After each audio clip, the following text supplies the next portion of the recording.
Welcome to Human Risk, a podcast dedicated to the understanding of human behaviour as a risk. Here's your host, Christian Hunt. Hello and welcome back to the show. Before we begin, I've got a question for you.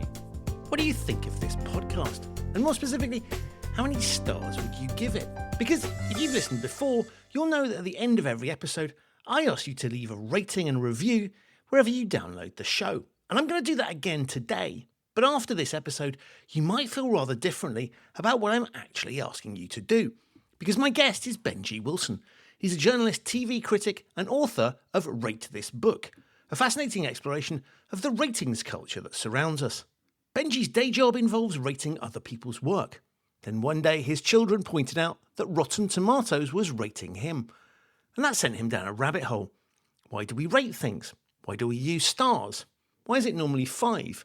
Why do we trust the aggregated opinions of thousands of people we've never met? What happens when those ratings are fake or manipulated? And what happens when we move from rating products and services to rating people? Because ratings look incredibly simple. Pick from 5 stars. But behind that simplicity lies psychology, social proof, commercial incentives, questions of trust and fairness, and some surprisingly significant consequences for human behaviour. We get into all of that, including the history of ratings, Michelin stars, Uber, fake reviews, workplace appraisals, democracy, and why a 3-star review might sometimes be considerably more interesting than a 5-star one. And then, at the end of the show, I'm obviously going to ask you to rate the podcast. But in the meantime, I think you are going to find this absolutely fascinating. It's my discussion with Benji Wilson on why we rate everything. Benji, welcome to the Human Risk Podcast. Thank you for having me. Delighted to be here. I'm really thrilled to have you because it's one of the best books I've read in ages. And I want to come on to talk about the book in a second. But before we get there, because I think this is relevant to your whole approach, tell us a little bit about who you are and what you do as a day job. Well, I am a journalist and an author, and primarily I'm freelance. I have been for a long time, and primarily I'm a TV critic. So the way this book all came about was, for many years now, I have been sitting here watching telly and assigning star ratings to the things I've been watching. And it's very obvious when you do that for a living that they're a very blunt tool. And it so happened that I'd been doing this for ages, and my kids came up to me, they're both teenagers, and they said, "Oh, do you know that you are a top critic on Rotten Tomatoes?" And I had no idea about this. And so I went and looked that up. And the funny thing about that was that instantly struck me that's a form of other people who are assigning ratings to me, who is already assigning ratings. And from there, I could sort of see there was a kind of helix of a rating go-round going on just in my day job. And that set me thinking, well, every time I try and buy something, every time I do almost anything, I'm also looking at ratings, at star ratings and the reviews that come with them. And similarly, I'm asked to give one the minute I've made a purchase or made a choice. And I began to feel like there was this kind of web, the sort of things I'm always interested in, sort of these webs that are just underneath the surface. Everyone's aware of it if asked, but they're not generally aware of it as they go about their daily lives. And just that this endless ratings go round, and the star rating and reviewing was everywhere, all encompassing, and I wanted to know how and why. Love it. And the thing I found fascinating was you didn't start with the modern world. You went right back to where did this stuff come from in the first place? How did you go about doing that? Well, initially, I thought I wanted to do a history, sort of how have we got here, as the first chapter of the book.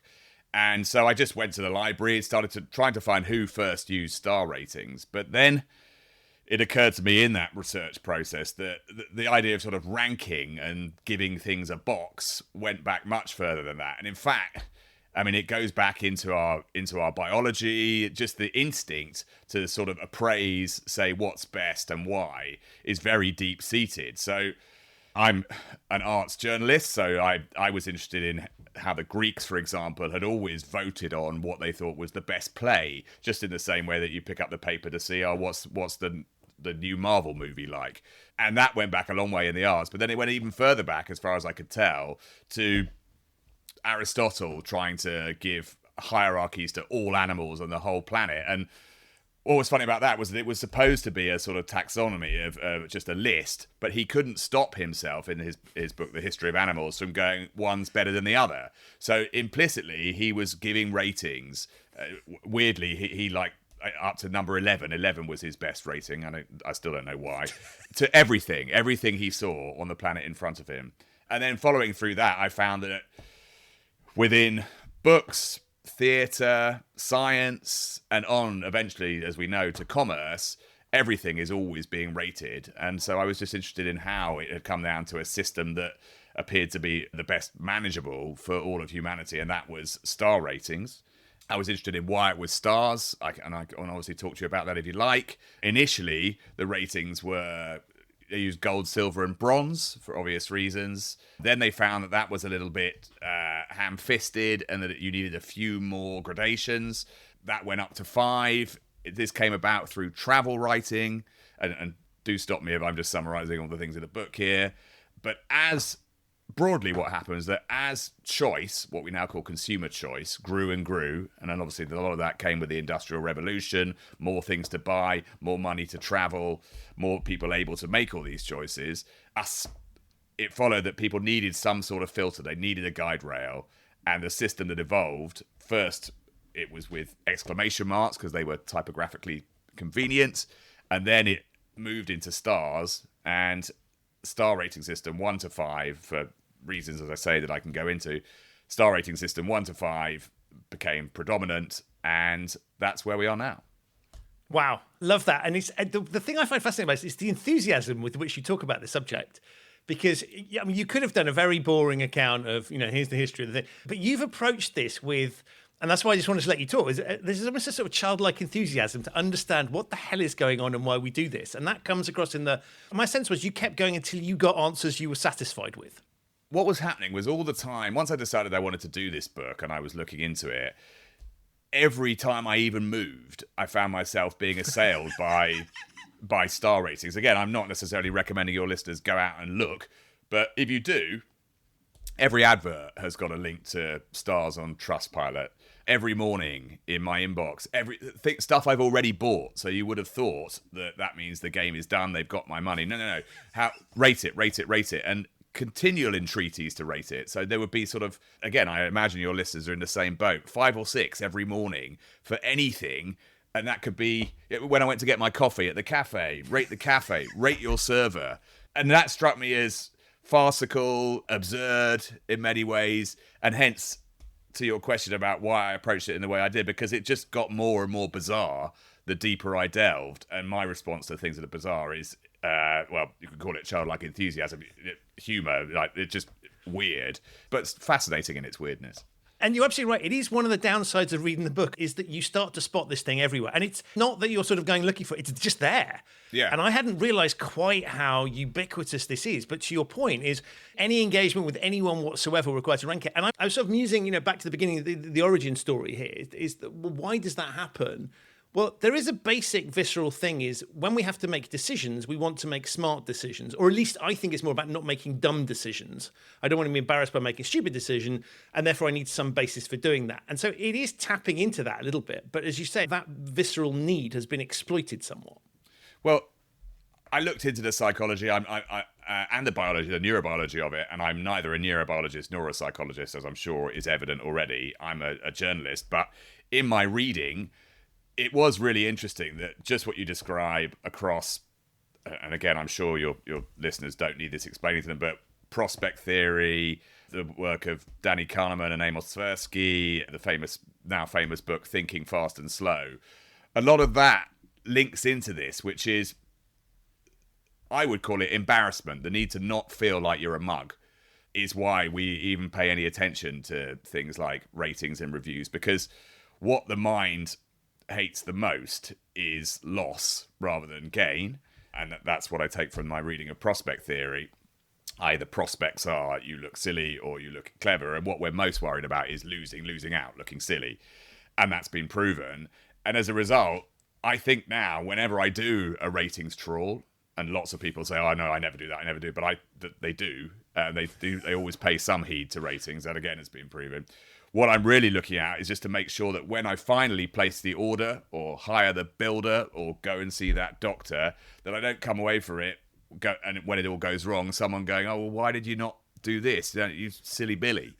And that I find resoundingly true even to this day. I really notice it, that a lot of people who or check ratings and things like that, what they're looking for is not what's 5-star, because for reasons we can come on to, they know that a lot of that has been gamed, it might not be real, but they're looking for what is not 1-star or 2-star. Because of that, it comes down to the psychology of not wanting to feel that you've lost something. And you mentioned the 1-star and the 5-star. Let's get that obvious question out of the way. Why is it 5? Well, again, detailed research didn't yield the clearest answer. Initially, I said that the rating system was, it came about at the beginning of the 19th century in travel guides, and a lady called Mariana Stark used exclamation marks, and she used 6. That was then copied by a famous German travel writer called Karl Baedeker, and the Baedeker guides became globally famous. He changed it down to stars, and he used 3. Why he changed it to stars, we don't know. I think, 1, that he didn't want to be shown that he was just copying Mariana Stark, so he'd made a subtle change. 2, around that time, not exactly contemporaneous, but around that time, typesets in printers evolved, and they had an asterisk. It was at the top left. You'd have 2 boxes of print settings, and the first one that you saw was the asterisk. So I think when people were coming to think, okay, what can we use here as a useful typographical signifier, they went for the easiest one.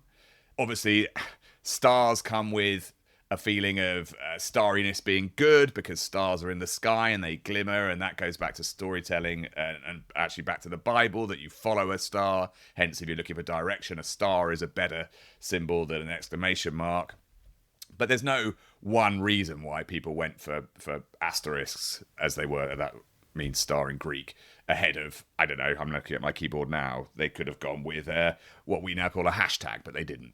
As to why it's 5, again, I mean, there's a lot out there for people who run user experience consultancies, and what they look at is things like what turns people on a website, what makes them go away.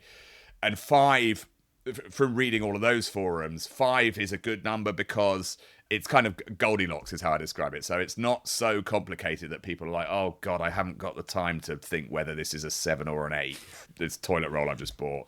But it's not so simplistic that they're like, well, hang on, this is not either good or bad. It's somewhere in the middle. Going back to the psychology, most people's responses to almost everything, if you get them to write it down, is, yeah, well, it was all right, kind of in the middle. So you need, the very least, you need to have an odd number so there's a middle thing they can pick, because that's what people like to say about most things. As to why 5, I looked into, numerologists will tell you that the human brain is able to compute 1, instinctively, babies can do this, 2 things we can deal with, and then the minute you get 3 or beyond, you're getting into what the brain, its instinct is to call a lot or a number. So we don't really have the capacity in our old brain to distinguish much beyond 3, 4. I know that seems funny, but that's just through evolution. So you couldn't have, you don't really want many more than that. Otherwise, again, it's a turn-off for people. Then we have 5 digits on each hand. And a lot of us will realize that we spend a lot of time counting things out on our digits. So 5 is sort of glued in there somewhere. And then what I found finally, and sorry to bang on about it, was that once you start getting beyond 5, people like that because if they want to be able to express nuance, but also what you're asking people to do in a star rating is something that's simple and quick. And the minute you get into anything where it's by, oh, I'm not so sure, what happens, certainly on the internet, is people go, oh, and they move on to the next thing, so they won't do it at all. And hence 5 just seems to be the sweet spot for all of those reasons above, where people can be bothered to do it, their brain can cope with it, but it's not too simplistic to be of no value whatsoever. The thing that struck me is, and firstly, back to your earlier comment about people claim they don't use them. One of the other things I found was like quite how reliant I am on them. Yeah. I did it subconsciously without rating. And even when I wasn't looking for a rating, you sort of clock it. And we're encouraged to do that a little bit. And so I think it's almost, to your point, it's so simple that it's found its way into lots of different places. Now, what I think is fascinating is that we don't notice it because it's stealthed in. Yeah. And yet, one of the things that is clever about it is that actually it's designed in a way that plays to our human proclivities, right? We know we're happy to play with it and we're happy to use it even when we don't know that we're using it. Yeah. And then the other thing that's happened with star ratings is, of course, sort of history kind of accretes over time. So, as I said, going when this first started appearing at the beginning of the 19th century in literature, once people sort of got used to seeing, okay, hotels, they got star ratings. That came via the Michelin Guide, which was a means to sell tyres, Michelin being a tyre maker, and they reasoned, okay, if we can get people travelling to restaurants and hotels, then they'll wear out more tyres. So Michelin, as we know, is now internationally famous. And I think people just got used to seeing, okay, there's a schema there that I recognise, 1 to 5. And so when you're coming new to the game of rating, you want to use the thing that people go, yep, I know where I am with this. So I think there was a sort of exponential growth. Once 5 stars have been established for all sorts of reasons that we've just described, then it became the kind of the established rating, and you'd be slightly pushing it to try and use anything else. And the thing I found fascinating as I was reading and reflecting on my own use of them is that, I mean, Michelin's a good example where you've got qualified experts going in and assessing things. And so we can sort of rely on that. They know what they're doing. Whereas actually lots of 5-star ratings is people, and you bring this up beautifully in the book, is sort of somebody who's bought one item, right? So you've made the decision to buy a hi-fi or a car, whatever. You haven't looked at the other. You've got no comparable experience of the other ones. And so you're just rating one thing. So in many respects, I mean, you're more qualified arguably than somebody that hasn't bought it. But on the other hand, the psychological hinterland that you bring having invested in that particular product means you're kind of, we're not all necessarily qualified to give ratings, or at least we may misunderstand the qualifications. But we're placing great trust often in things where we probably shouldn't. I mean, this comes down to two things, really. The first is the idea in the modern age that people have the famous Michael Gove quote about being tired of experts. But for a long time, I'd say over the last 20 or so years, people started to think that numbers in the aggregate, the wisdom of crowds, that famous book, which is a great book, and the whole idea that just sort of there was a kind of global brain exemplified by the internet, i.e. if you ask enough people, then in the average you'll get rid of all the outliers who are making silly comments or just wrong or erroneous, and you get to a better conclusion, a better decision than if you just picked one person, no matter how well qualified. Now, I would argue that that's certainly in retail, that's been slightly disproved in the last few years, but I'm sure we can come on to that. The second point I would raise is that we all know that there are ridiculous reviews given, and I think you slightly factor that in when you look at a grab bag of reviews. So everyone will have been aware of the review where the reviewer is saying, oh, didn't arrive on time, and so that's an obvious category error. They're not rating the thing, they're rating the postman. And obviously that's really stupid. You obviously get people trying to be funny, so there are loads of ratings out there which make no sense at all. But I think that, and it's been proven, that people kind of factor that in. So when they're making an aggregate decision based on the number of ratings, they know that a certain amount of these ratings are bogus or silly or can be discounted. But people have an implicit understanding of means and medians and the bell curve, whereby they can discount those and say, but look, 5,000 ratings, to borrow the old advertising phrase, can't be wrong. 5,000 people can't be wrong. And that is based on the doctrine of social proof, which you and your listeners may or may not know about, but that comes back to some sociology papers done in the late 60s, and it was a great experiment in that it's instantly memorable. And what they did was that they put some policemen standing outside a subway in New York, and they told, initially it was one guy, and they said, stand on that street corner and stare at the sky. And he did that. And what the sociologists monitored was how many people would come out of the subway, see this person staring at the sky, and go and stare with them. What happened was that when it was just one person staring at the sky, one policeman, no one stopped. When it was 2, 4 people stopped. When it got up to 4, 20 people stopped. And what it meant was that they concluded from this experiment was that this doctrine they called social proof, which is, if people see enough other people looking at something, metaphorically or otherwise, then they will feel bound to go and have a look themselves, even as it ends up with a whole room full of people staring at nothing. And that, I think, comes to bear on ratings and reviews, which is that I think when you go to Amazon and you see, I don't know, Benji Wilson's new book, 5,000 reviews. Yes, of course, some people think it's rubbish, but the sheer number, that 5,000, is enough to make you interested. And that's why the companies list the number of reviews by the aggregate. And you've talked, and you've hinted a little bit at it in that last answer. You've talked about how these things can be gamed. Tell us a little bit around that. Well, depending on whose numbers you believe, the system is either already completely broken, i.e. almost every review you read is bogus, or it's in trouble, or it's absolutely fine and your companies like your Trustpilots or your Booking.coms are on top of it and they're taking down all these funny reviews. Now, not funny as in strange, as in bogus. Now, the degree, I spoke to various people. Some people said that absolutely this is just the only people leaving reviews are companies trying to cheat, and that of those 5,000 reviews I talked about on Amazon, almost all of them will be a load of rubbish and the whole system should be discounted. But then I also spoke to a lot of these companies who rely on this ecosystem. So companies, Trustpilot being a good example, TripAdvisor being another one.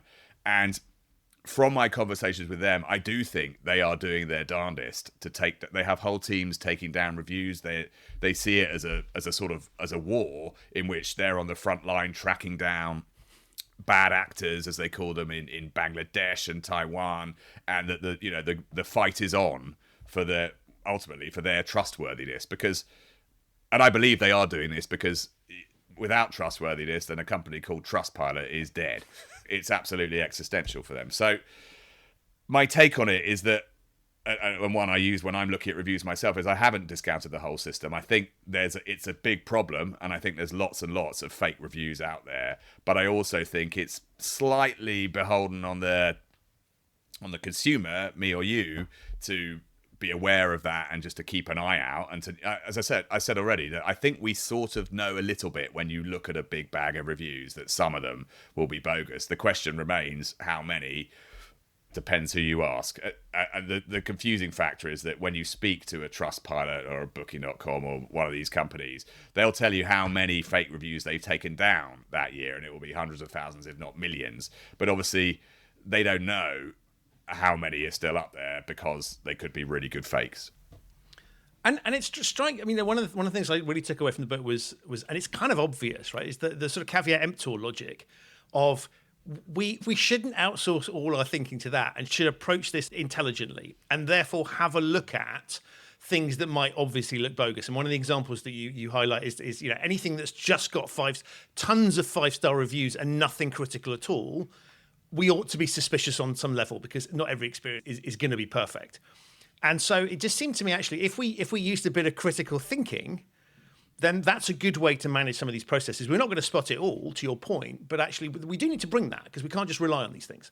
Yeah, I absolutely agree with that. And my slight concern is that our powers of critical thinking collectively have been eroded over the years by things like AI, by basically allowing other people to do the thinking, or machines to do the thinking for us. So I hope that, I don't know, perhaps the book will be a bit of a wake-up call for people to do exactly what you described, which is, take it in the round. So those 5,000 reviews, they do mean something. You don't need to get rid of them entirely, but one should also, when making good decisions, I think, like we used to, ask friends who are trusted, use community forums such as the internet has also enabled. So go to localism. I think there will be a bit of a resurgence on the back of perhaps a rejection of ratings culture.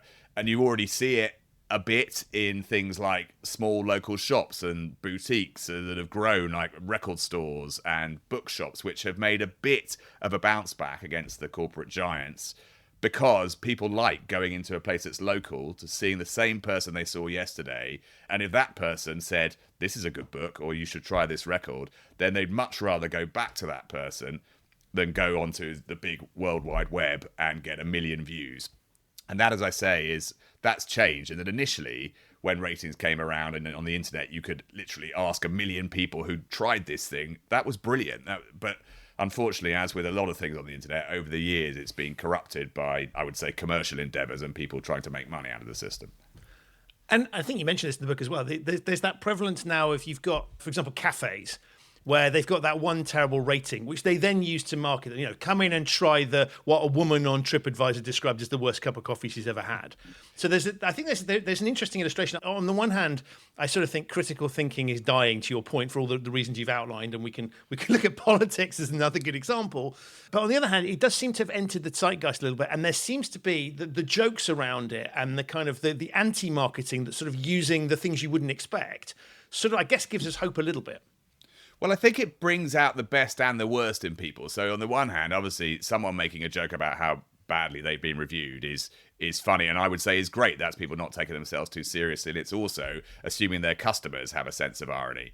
But on the other hand, the cafe thing is interesting. I was speaking to a local cafe owner the other day, and he was telling me how, someone in this day and age, you're able to fire off a review about your waitress or waiter instantly. You don't have to leave your name, and to that individual, a slight online public that's hugely damaging as well as very unpleasant.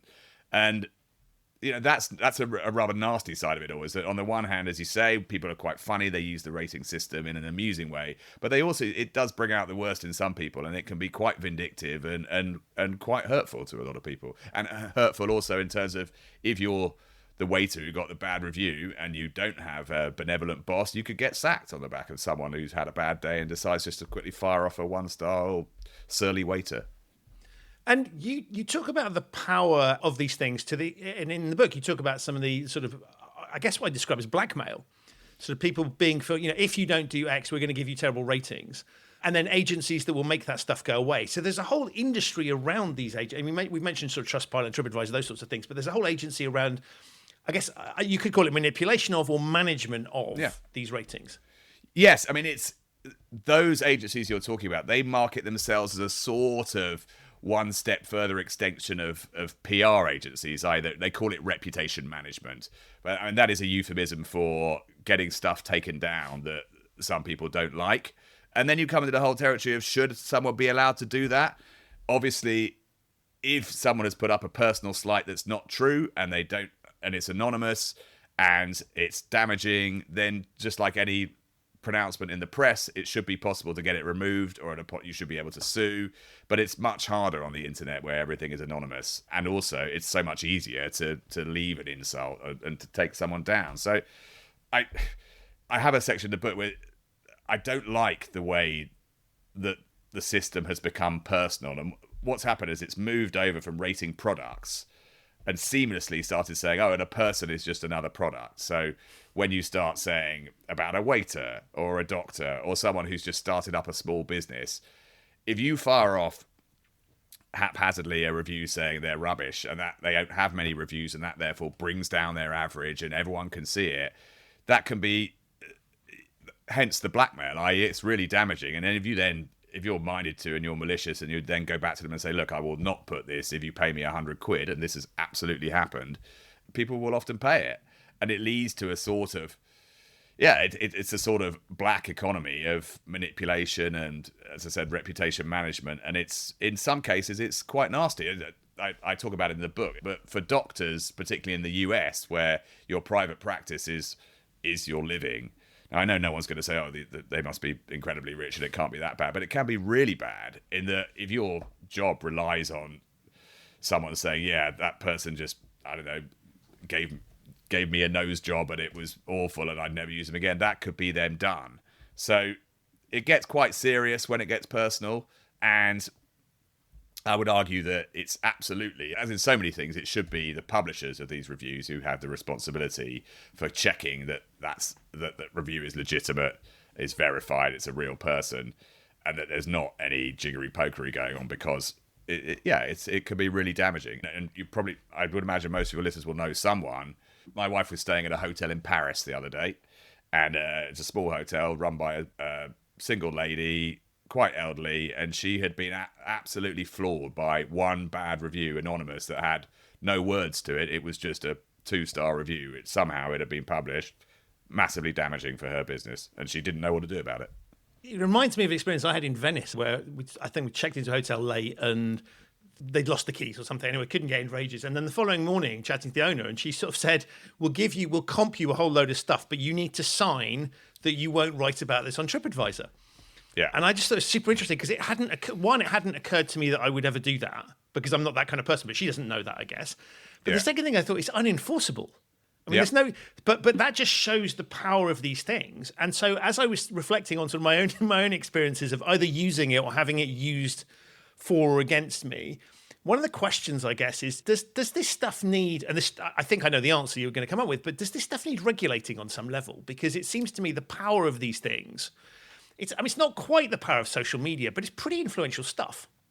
So to answer your question, I absolutely think it does need regulating. It has been regulated. The EU, as they often are with internet regulation, are ahead of the game. I mean, I wouldn't say for sure that it's definitely working, but they announced in, I think it was September last year, that they were banning fake reviews. Now, that's an easy thing to say, harder to do.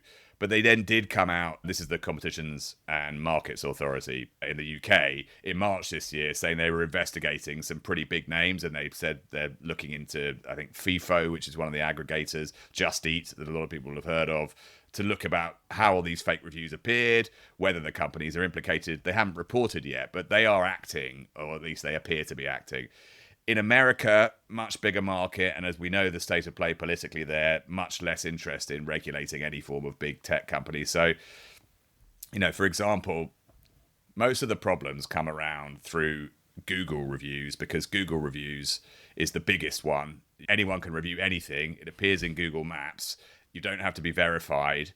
Google does a weird thing where they will give little sort of prizes and gimmicks and medals if you leave reviews. So they want people to leave more and more reviews. It's great for them, but there's no comeback at all on that. Now, I would say that you therefore should be regulating the biggest player first.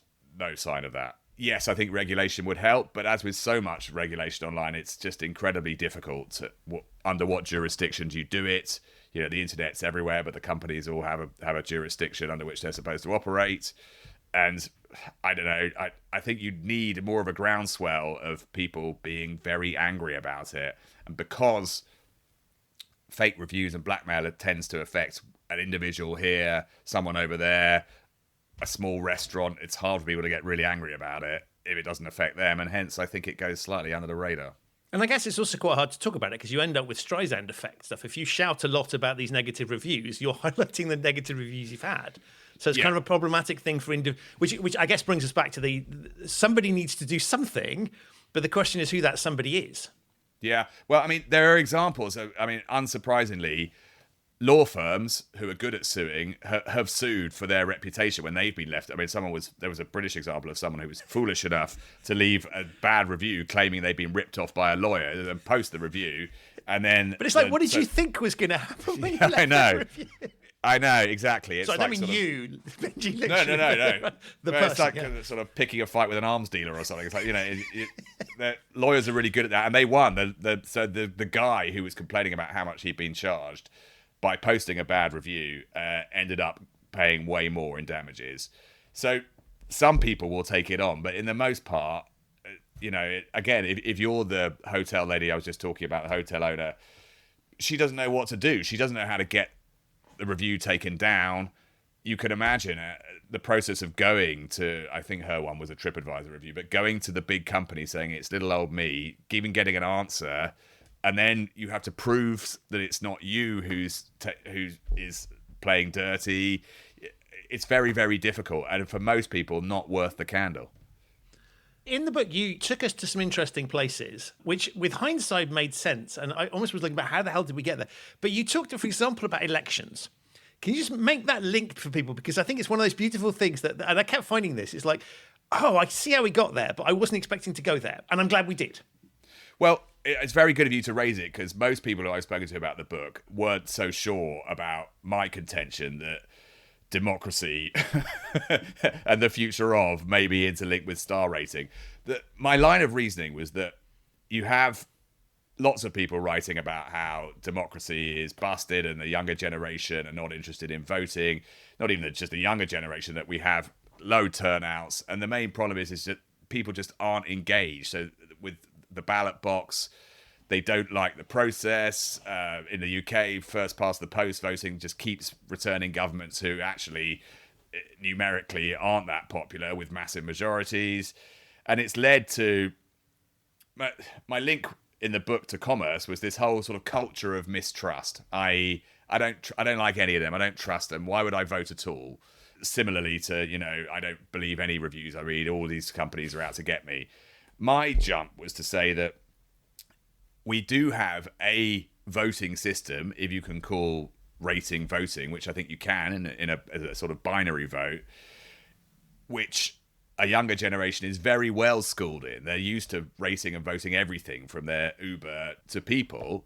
And given that a vote for a politician is a rating of a sort, it's at least a pause for thought to say, what do I think of that person? Then might it work to use star rating to encourage more people to vote? And this took me down. I instantly thought, oh, clever me, well done. Who would ever have thought of something so brilliant? And then, of course, someone had thought of it. I was over in Oregon in the US, where there is a system conveniently called star rating, where star is an acronym. And they're doing exactly that. So they encourage people. What they're doing is they say, right, here's a whole load of politicians. And rather than saying, I want her or him, one or the other, you rate them. You say, okay, I'm not mad on Benji Wilson MP, so I'll give them a 3 or a 4. It doesn't mean I absolutely hate them. I rather prefer so-and-so, so they get 5 stars. And then the way the system works is that you aggregate the numbers and it leads to a runoff of the 2 who are the most popular. But when it works, and the problem is getting people to change how they do things, getting people to take an interest. When it works, what it means is that you're not in such divisive politics where you would say, right, I'll vote him because I hate that person. And it's not necessarily saying that I'm on this side and the other side is awful.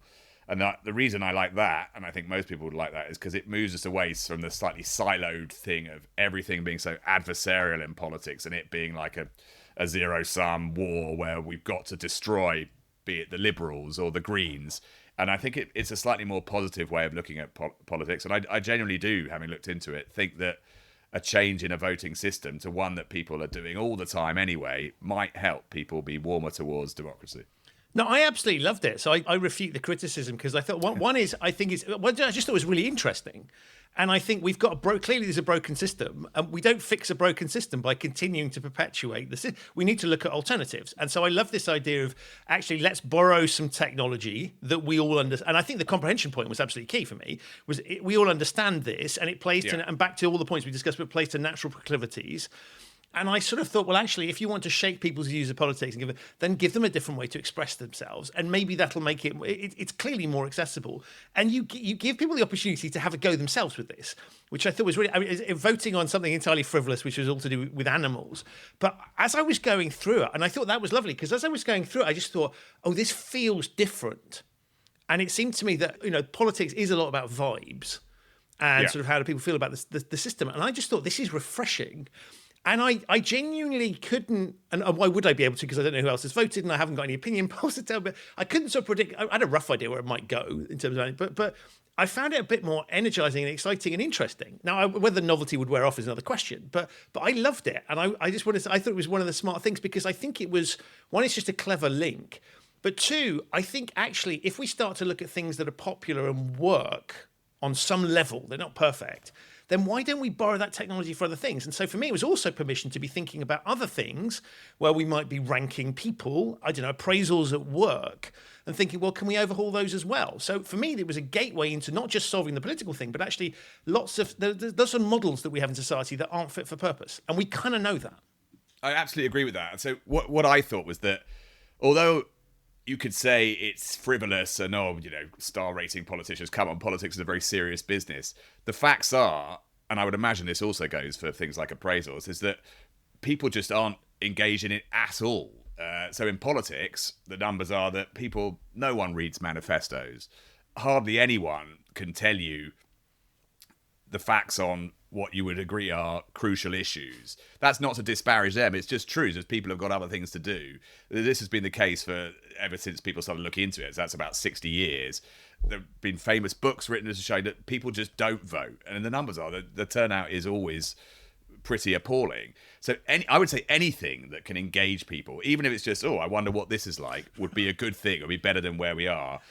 So, and when it comes to things like appraisals, I mean, I work for myself, so I'm not involved in an appraisal culture, but I would imagine that appraisals are also divisive and difficult, and that because you're coming up to that awful moment where you have to put on paper somehow, here's what I think of you, and that always leads to friction with human beings. Now, anything that could make that a sort of emollient that could smooth that over in any way whatsoever, surely would be an improvement, or at the very least worth trying. And I would obviously bow to you on how well appraisals work now, but my guess would be not great. Not very, and actually it plays into exactly your thinking, because I think if I think back to when I was employed, is you'd be sitting there, and in essence what you're doing is you're listening. So typically they combine a rating / bonus, and those two things tend to be, and then there's the verbiage that goes with it, and the verbiage is areas for improvement, what you do well. And what's interesting is they tend to put those two things together. And so if I looked at it in your parlance, you'd have the star rating, and then you've got the review. Now, what happens is they go through the review, but nobody's listening to that because you're waiting for the star rating that you're going to get at the end of it. And so I think combining these two things, just as we might look at a star rating and sort of go, I'll look at the stars and I won't bother reading the detail. That's kind of what we're doing when we're in those appraisal situations. And that's why I think what you're onto is really interesting, which is if we started to think about the dynamics of how star ratings work, not that it's 100% the same, but the core dynamics are we focus on that number. Now, particularly if that number happens to have money associated with it, that starts to matter to us. But generally speaking, these ratings matter on some level. Otherwise, you wouldn't bother collecting the information if it wasn't used for some purpose. And so I think there is something interesting and I don't think it requires that much of a read across to just go, hey, why don't we think about it? And what I love is you've presented people with existing technology that, one, can help us to work out why it might not be working, but two, we can then start to think about alternatives. Well, what struck me throughout the process of writing the book was that there's no doubt that the rating system has all sorts of faults, but then so does democracy and the voting system. And in terms of what I would call, it's a least worst. It's not bad at some of the things that it's asked to do, and I would suggest that in appraisals it would work well as well. One thing that strikes me just now talking about it is that in the rating system in commerce, one of the things that happens, and this is what happened to me on Rotten Tomatoes, is that the raters are themselves rated. I wonder if for something like appraisal, like when someone gives you a 2-star and your bonus is halved or whatever, it would be interesting, I would imagine, to know who gave that rating. What sort of person are they? It's possible you could use the rating system to somehow even out, to make sure that the people who are doing the rating and leading to decisions that are affecting people's standard of living and well-being, to check that they're a good rater. And you could do that by purpose of a circular rating system, just like we have for Uber, for example, where you check out that your driver's okay, but he or she is also checking out that you have a half-decent rating. So reciprocal rating, if used wisely, I think could be quite useful in that scenario.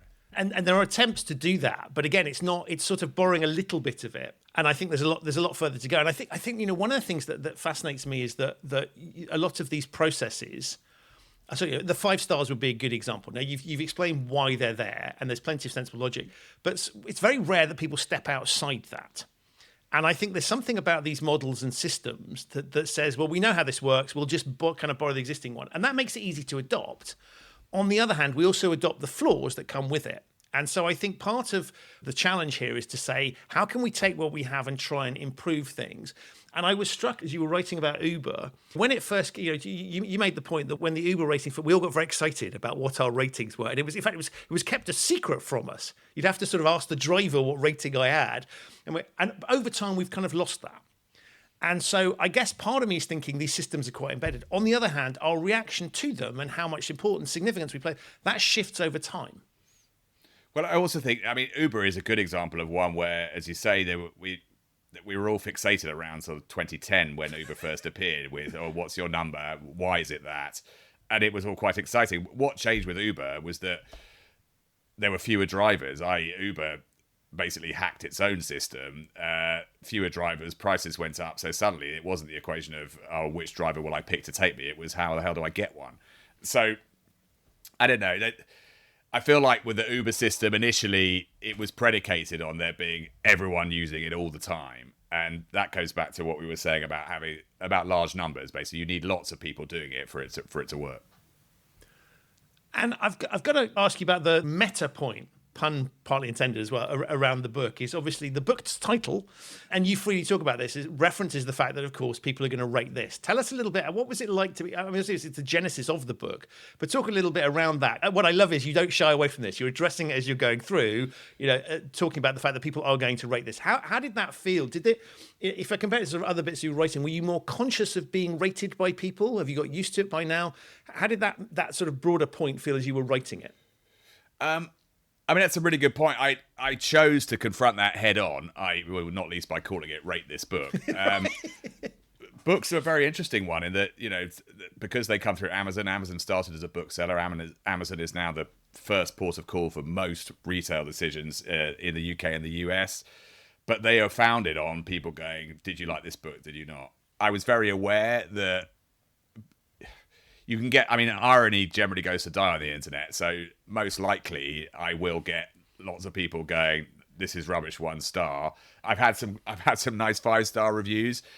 Funnily enough, I'm talking about the lady earlier, the hotelier who one review was quite bad. The book's been out for a few weeks. I haven't had enough reviews yet for one review to make no difference whatsoever. And I did have one just yesterday. Not that I've been fixating on it, but yes, I was fixating on it as I followed it. Refresh. And I had one that was it was a strange one. It was exactly what I talk about in the book. It was anonymous. There was no words written by it, but a 3-star review suddenly appeared. And that, in the aggregate, brought my average down from a 5, which, as we said, no one believes all 5s, to a 4.8, which ironically is a more convincing number for various reasons. So I was sort of both raised and hurt by this same thing, which is that someone left an anonymous review. You couldn't see where it had come from. It was apparently a global review, so there's no, on Amazon, you don't have to buy it on Amazon to read it. So it could have just been someone who saw the cover and thought that would be funny, or someone who I've offended in the past who thought they'd get me back. But that was weird. But as I say, ironically, it brought the overall average of the book down into the more credible areas. so whoever did it, both thank you and I, whatever the other you is. but threes, I find 3's a really interesting rating. Because it's sort of, in a way, it's unhelpful because it's kind of and you do address this. So some rating systems, it is literally, it's increasing. But some rating systems are just, it is what it is. So hotels is a good example where it's not necessarily bad. It's just, it fits this category, not this one. So as I thought about that, I thought 3 it's an incredibly, in a way, for a book, it's incredibly unhelpful because it sort of goes, well, I neither loved this nor didn't love it. Yeah. So what am I supposed to do with that? So you raised 2 points there. First of all, the average thing, the 3 basically in 5-star nomenclature is kind of meaningless because most people's reaction to most things is it's okay, it's in the middle, why are you asking? And by that I mean I'm just looking around my desk. So if you ask me what do I think of this ruler I'm now holding or this pair of scissors, it's fine. And yet, of course, if you buy it on Amazon, you are going to be asked what you think of it. So a lot of things fall into that nothing category of it's okay. But the other side of it is that with 3, I mean, if you don't give people that option, then you're sort of devaluing what is most people's response to most things. So I said earlier, one of the reasons that you always have needed an odd number of stars is because people instinctively go to the middle thing first, the mean, which, as we said, is of the in a normal distribution, in a bell curve, that's where most things lie. So that you need it, but it's also meaningless. And you mentioned that you're jokingly, and obviously you are checking these things. And now that the book is out, has that experience changed your perspective on anything? Because you're now subject to I mean, this is a very personal thing now, as opposed to what you've put out before. This is very much, I guess, you being judged. Well, I think that I'm thick-skinned enough by now, in that even below the line, I do a lot of journalism, below the line commentary. I've had a lot of people giving me a verbose equivalent of 0 stars of things I've written in the past. So I'm kind of used to it and I don't mind it. And I also, I accept that my writing style, I write a lot for private eye, basically, if you're going to give it out, you've got to expect to take it back. So that's fine. I'm okay so far. I mean, in many ways, if people buy it, and then they want to engage with it, and even if they engage with it saying this is rubbish and I don't agree, well, that's fine too. Coming back slightly to what I was talking about, the sort of adversarial nature of society, it doesn't need to be a big fight for someone to say I don't like what you did there or I disagree. That's fine. So if ratings could become a forum where it's not just someone saying this guy's an idiot, hate you, don't buy, that's okay. It's been, I've had reviews in newspapers where, frankly, reviewers like me, I do it about telly, but I also review books a bit. My book's been reviewed and people have made fair and good points. And that's okay. So, you don't expect, just like in politics, it's a better society when people can go, I'm not mad about this. It's not the great. I disagree with that point, but that doesn't mean I want to, kill Benji Wilson or he's a shriveling horrible person. And so if that's the response, that's okay. And so far it's been, I've mainly had 5-star reviews, which is great, but I've had the one weird one. I'm sure I'll go online after this and find a couple more, but I think I'll be okay. There's something interesting there about fairness. Because in essence, what we're looking at, and I guess this brings us back to the difference between, say, the Michelin stars or maybe even the hotel ratings, where there's some sort of standard there and some sort of expertise. By default, star ratings are not going to be fair. And when we ask the general public, we will get a broad range of opinions with different levels of experience, qualification. And to the point you make very clearly in the book about, you might just be having a bad day. And it might not be nothing to do with... I'm always struck with hotels where they bear the brunt of... If your luggage has been lost, the airline's been really crap, the taxi driver ripped you off, and you're bearing the brunt of it at check-in. And so some smaller thing at check-in can blow into major issues that frankly wouldn't normally bother people. But there is a sense of... I guess we all like to believe in fairness, and by default, this is not fair. No, although I do. It's interesting you say that about the hotel. So one of the things that people will know if they read reviews is that one of the best things you can do as a company or a hotel or a retailer is when someone comes up and says, this all went wrong, I was disappointed. If you then go back onto the review and say, I'm really sorry, that's actually good customer service, and you explain what happened, and you take them seriously, and as you put it, play fair with them, that often actually leads to the best result of all, almost as if it's better than if the problem hadn't happened, because people love the idea of a response, in the great big darkness as it is the internet, someone coming back and going, I hear you problem, I'm sorry that happened, how can I help? And 2, customer complaints have long proven that, a good complaint that's resolved well is better than no complaint at all. People then trust that company, they think they've got a connection with the person, and they'll be more likely to go back to the hotel even if they had a bad experience.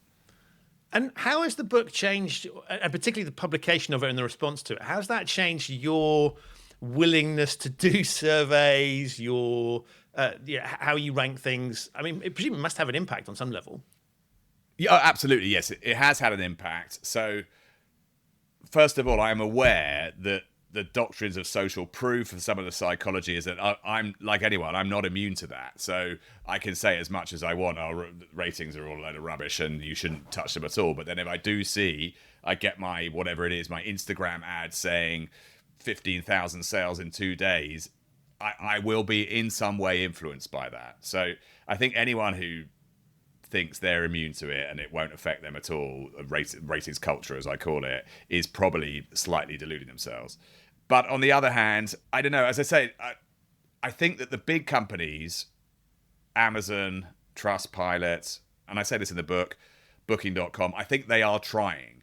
I think they have a slight problem, particularly your aggregator sites like Trustpilot or FIFO or De Facto, which is for financial products, in that they need to make money. Trustpilot's a publicly listed company. They need to appease shareholders. But the way they make their money is by the businesses who are listing. Now, what that means is that they're compromised in their inception, which is the consumer going to Trustpilot for entirely impartial advice should know that, but we paid by these businesses. Of course, Trustpilot say, it doesn't make any difference to what we put up there.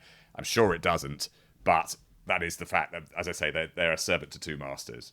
And that means, so now, after the book, I probably would pay less attention to aggregator sites and the advert saying 4,000 positive reviews on Trustpilot. I would say that, to me, would probably be like, so what? And I would trust more in my buddy who is renowned for knowing about cars, hotels, fridges, who reads which and things like that, where they are, you have to pay to get that expertise. And I'd say, okay, well, if that's what two people who I really trust say, I'd take that more than 5,000 positive ratings on Trustpilot. And I think it's two interesting things in there. One is the way you talked about Trustpilot. There's a direct parallel to the ratings agencies. And if we saw what happened with the ratings agencies back in 2008, that conflict of interest, which we can try and pretend doesn't exist, and we can put measures in place, and they have to look, I think is illustrative of the problem here. So we've we've seen this play out before. And then the second thought I had was actually the interesting thing about relying on your mate is that actually he's got skin in the game in the sense that he wants to maintain a relationship with you. And if he makes a crap recommendation, you have comeback. And this has there's a much bigger impact than, say, I don't know, TripAdvisor misleads you. Yeah, exactly. I mean, if you feel that you've somehow been duped by TripAdvisor, what are you going to do? You can send them an email and they won't reply. Or anyway, so you're quite right.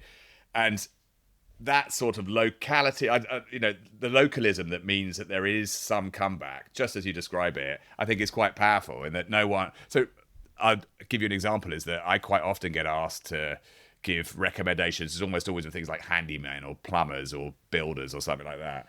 And quite often I would prefer to not give any recommendation than risk setting someone up with someone who might let them down, which is an interesting piece of psychology. But one would hope that the lack of recommendation, i.e. not giving a rating at all, is also helpful, if that makes any sense. Yeah, no, well, I was thinking actually, because what I tend to do is if I do recommend, there's always a caveat. I'm trying to, there's always the small print that goes with it, which is this guy's really good, but... And then I try and it's sort of, if I'm honest, it's arse covering on my part, where I just kind of go, I wouldn't ever want to put the friendship in jeopardy for this thing, which sort of then leads you to sort of, is it responsible to ask people, other people for their opinions? Because in some respects, you're putting them in an invidious position. At least with anonymous reviews, there isn't that, all of this stuff I think points to really delicate interhuman ecosystem. When we're asked to give opinions that matter, there's much more at stake than the opinions that don't. And with that in mind, is there as you looked at your inbox filling up with these requests for things, I mean, it just struck me that, I bought some poly filler the other day, which I was asked to review by, I think it was Argos or something, because it's just the natural. And I just thought, how do I review that? Yeah. I mean, well, that's a good opportunity for humour. I mean, there's so many reviews of things like, I don't know. I mean, there's an endless source of stupid reviews that are quite funny. The classic review, someone on Google Maps reviewed Ben Nevis and said it was too steep, too rocky. So, polyfiller, I mean, filled hole. We'll wait to see how it performs in 10 years' time. Well, the stupid thing is they asked me instantly after I bought it when I wasn't in a position to be able to answer that question. Yeah, I'll let you know. It's bizarre. I mean, I mentioned this in the book, but I have had a request for feedback about a feedback form, which is around about the time that you sort of smash your computer up. Well, you sort of go, when's this going to end? Yeah, I mean, a lot of that stuff is also a bit like cold calling on phone marketing. They're trying to see if you respond. That shows that you're a live customer, and they might want to send you some other stuff. So a lot of that is that they don't really care what you think about the polyfiller. They care that you're a going concern for them financially. Have you got a sort of heuristic for how you respond to these things? Is it very, there are certain types of reviews I will no longer do, or is it just how you feel in the moment?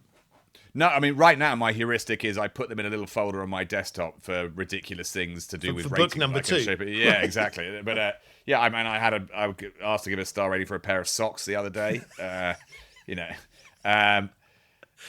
So I mean, in terms of being serious, in terms of what people will rate and won't rate, as you'd probably guess, they tend to rate high value items. So, for example, jewelry, if you're going to buy an engagement ring or something, people will look at ratings, and they're really, really important. And that's because the more expensive the item is going to be, the more you've put into it, both financially and in terms of brain engagement, which is the best one. It really matters to you. You want it to be good. So reviews you'll take really seriously on something like that. I think and I hope that these days I would be aware that when someone's asking me for a rating of almost anything, what they really want is a little bit of information and metadata for their marketing purposes, and there's nothing in it for me. But it's hard to know which is which. Right. Before I let you go, what's next in the pipeline? Because my sense is your brain works in really interesting ways, and therefore, I mean, this topic is not done, right? You could keep going, and as this evolves, there's obviously. But are there other things that have grabbed your attention where there might be the next book, or is it too early to say for that? It's probably too early to say for the next book. I mean, it's funny with the reviews thing is that it's this book.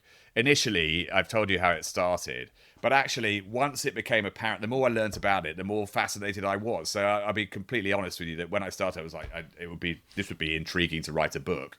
By the time I was sort of 6-8 months in, I was like, my God, I could go on all day, and they kind of had to stop me from writing more and more paragraphs, more and more chapters. I do think the interaction between commercial systems. And I would put star rating and reviews, consumer feedback as a commercial system because it serves the sellers a great deal more than it serves the users, I think. The interaction between that and your and my everyday lives I find interesting. And I think there's probably more to be done, if not necessarily on ratings and reviews, perhaps on the next part of the chain, which is delivery, the things that, people are getting stuff coming through their doors all the time. I know people who are making a living buying and selling stuff on Vinted. It's all packages. And you just wonder how, it used to be that sending stuff and receiving stuff was a premium. It was a great thrill. Now it's absolutely tied into an entire ecosystem. And I would certainly be interested to find out how and why on that front. Well, you really got my brain racing when you talked about there's the Amazon scheme for people that leave lots of reviews. Is it Vine, I think? Vine, And I found myself going through a really interesting journey, which was sort of, I think the writing cleverly took us there, which is kind of, this is really cool. They'll send me loads of free stuff. And then it felt like one of those computer games where you constantly have to keep getting more and more and more stuff. And you were sort of describing people being inundated with, well, frankly, crap every single day. And in order to stay in the game, you have to. And that just struck me as being massively overwhelming. And I think that plays exactly to your point. It's like these delivery vans that arrive with loads of stuff. That just feels normal. It doesn't feel special anymore. And it's interesting you mentioned, I mean, that's a confluence of the gamification, i.e. you have to stay on Vine at the tier where you get the good stuff. You have to keep doing the reviewing, Vine being a forum for really good reviewers, insightful reviewers, as they call them.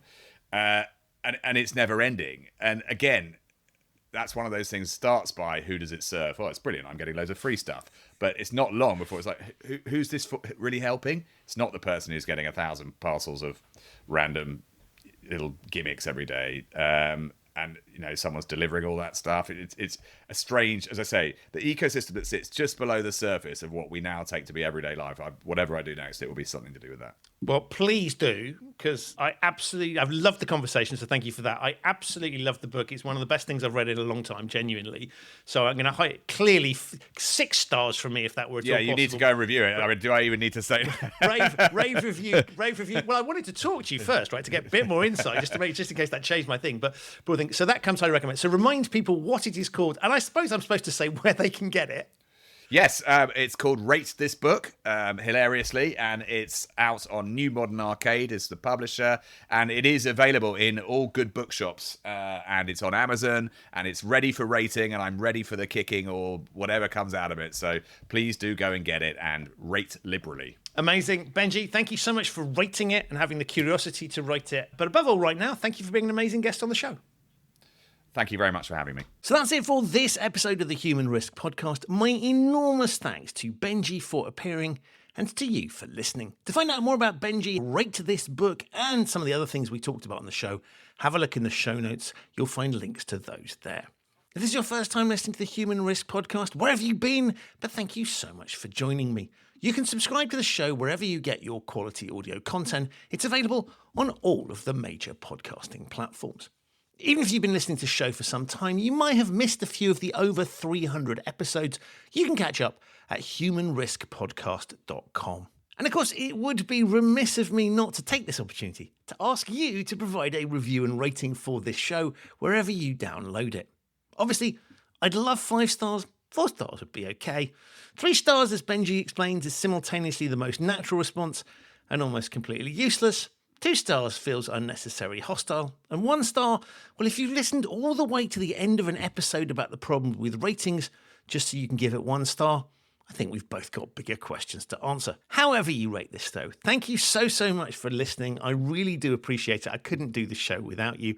I'll be back very soon with another episode, but in the meantime, stay safe. Remember that we're being bombarded with requests for ratings, so use yours judiciously. Thank you for listening, and I'll see you very soon on another episode of the 5-star rated Human Risk Podcast.